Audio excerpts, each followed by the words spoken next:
I'm as cold as ice. Yeah. Bag back. Bag back. You know we gotta feed the girls. Who's gonna jump? Who's gonna jump? Who's gonna be a brave one? Hawk Mama? You gonna do it? No? Shalom, baby boys and baby girls. Back at it again. You already know. We gotta feed the birds. That's the first thing we gotta do. And then we're gonna go get started on that brand new bumblebee dress, baby. Is y'all ready for that? Stop it. Okay, no lie. That was extra. I can't even front. I'm sorry about that. No! Why? Excuse me. Why would you do that? Well, I guess I'm done feeding them. Golly. That is...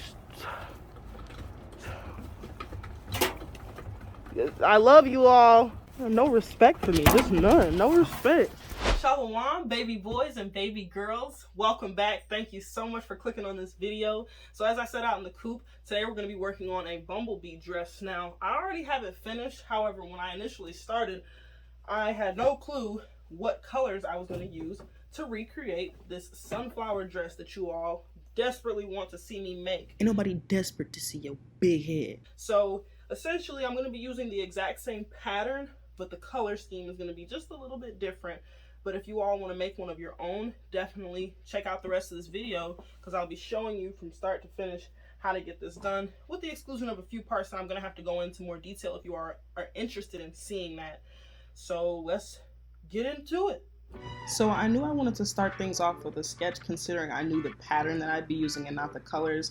I figured I'd give myself a little bit of a map and a layout before putting in hours and hours of work, just to know what colors were going to go where.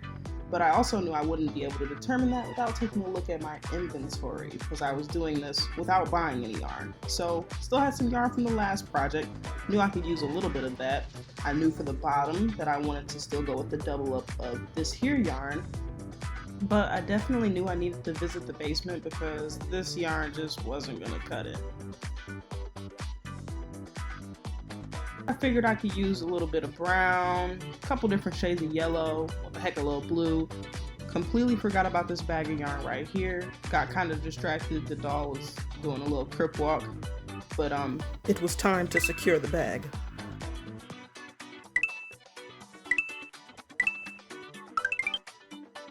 After gathering all the yarn, the challenge was to use the yardage in the right places without the dress looking crazy. I wanted it to still have some kind of theme. Then it hit me. Suddenly, the black, the yellow, the white, the flowers. Bees! Thank you, God! Bees! Oh, and don't forget to mention these beautiful, lovely shades of brown and, well, hold on.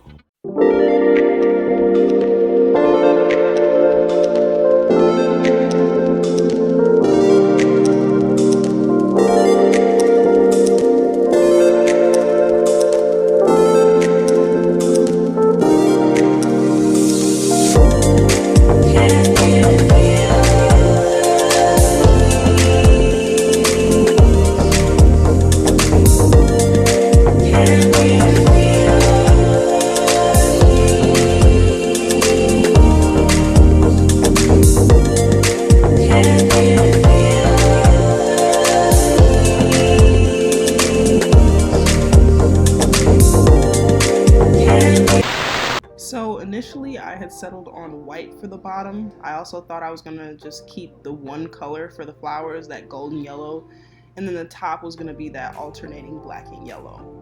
So I do start this dress off at the waist by doing a chain stitch that measures out to the exact length of my waist. For this skirt portion of the dress, I'm using the original Sugar and Cream 5mm white yarn. I have 2 spools of 1 pound and I'm doubling the yarn on a 9mm hook to achieve my desired density. After I get the chain to the length of my waist, I'm going back into the chain with a single crochet. Now I do go into the back side as opposed to the front because it makes attaching the torso portion a little easier in my opinion, but either way works. Once the single crochet row is complete, I'm turning my work and adding a row of double crochets all the way across. Occasionally I do like to get up and check that my work is fitting the way I like. This looks good to me. So here you can see my initial chain row at the top. followed by a row of single crochets. Then I have 1, 2, 3, and 4 rows of double crochets.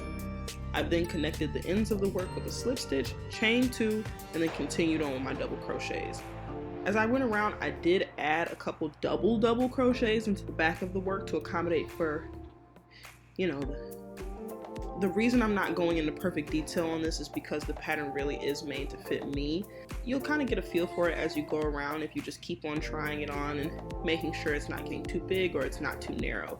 But if you want, please feel free to comment. I'll go into detail on how to accomplish this fit for different body types. And after 21 rows of double crochets, nearly half of the skirt was complete. It's never a bad idea to check your work, looking good. For this next portion of the skirt, I started by crocheting a chain stitch from the part that I wanted the opening to be to the desired length, which was just at my feet. I am only using one line of yarn for this portion as opposed to the double I used for the upper portion. I then turned around and put a single crochet into the chain. I do want to warn you all, this part is kind of tedious considering I'm using a 5.5mm hook.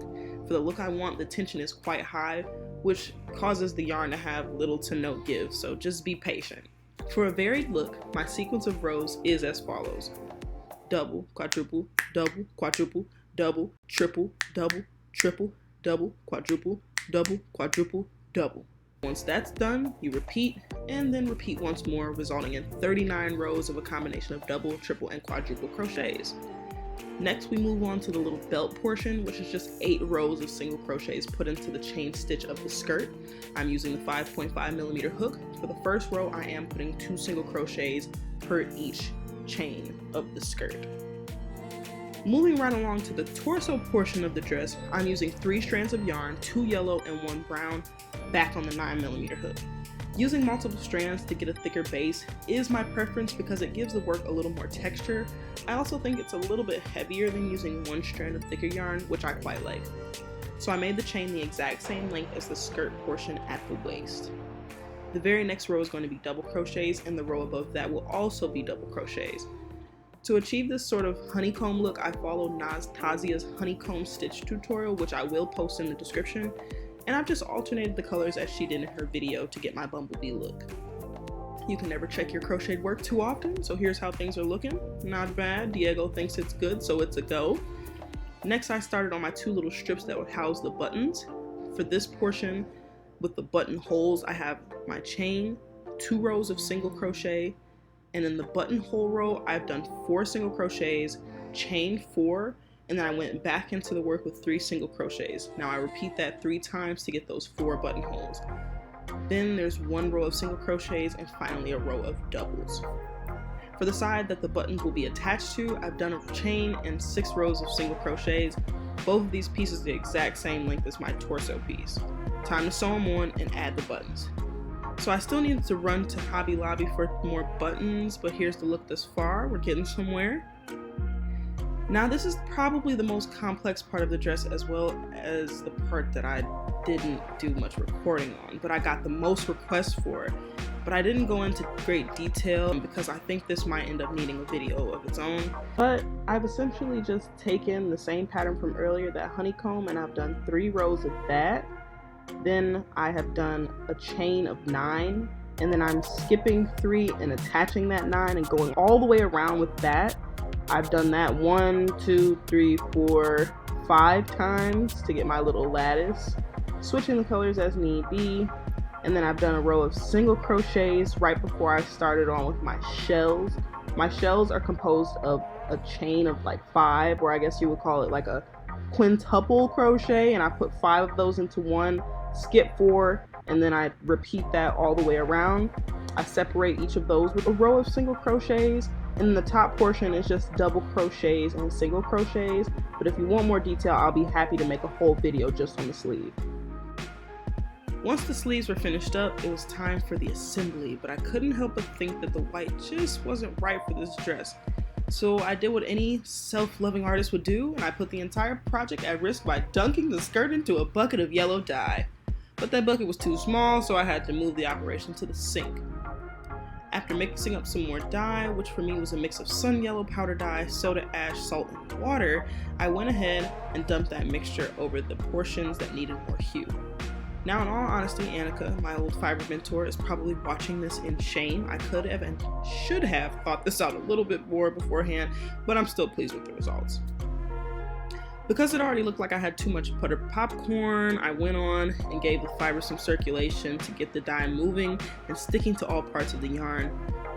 The motion is a must if you want the dye to be somewhat evenly set throughout the work.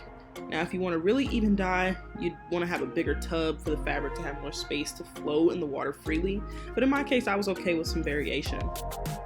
The trick is you always want to add your dye activator, aka soda ash, last. So we're going to grab this here. This, ladies and gentlemen, is black powder dye. We're going to add this first, add quite a bit so that it comes out nice and black and not some muddy green color. Now we add in our salt, which helps open up the fibers of the fabric. The soda ash helps the dye actually set into the fabric. Now, usually you're supposed to add the dry ingredients to the water, but I'm being unorthodox, so here we are. Next, I'll need to take this out of the yellow and wring it out as much as possible, get all that color out, and then place the end into the bucket to get my gradient.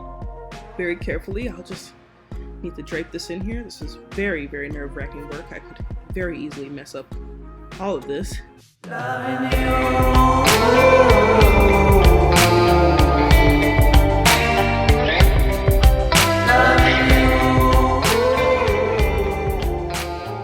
While the dress is drying and the dye is setting, there's no better time to work on flowers. Considering the theme is Bumblebee, I thought the more flowers the better, so I just went crazy with a few colors that I felt complemented each other nicely.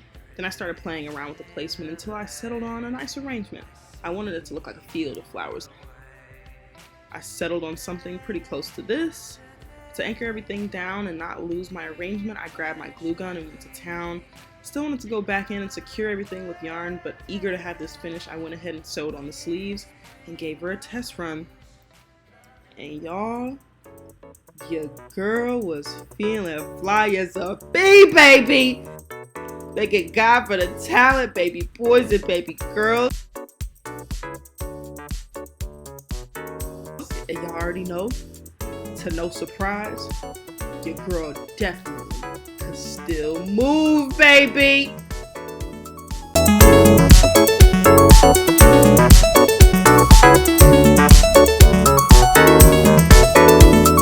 Thank you so much for sticking around to the end of the video. Please let me know what you think. If you like that, be sure to like that. And I look forward to seeing you guys in the next project. Shalom.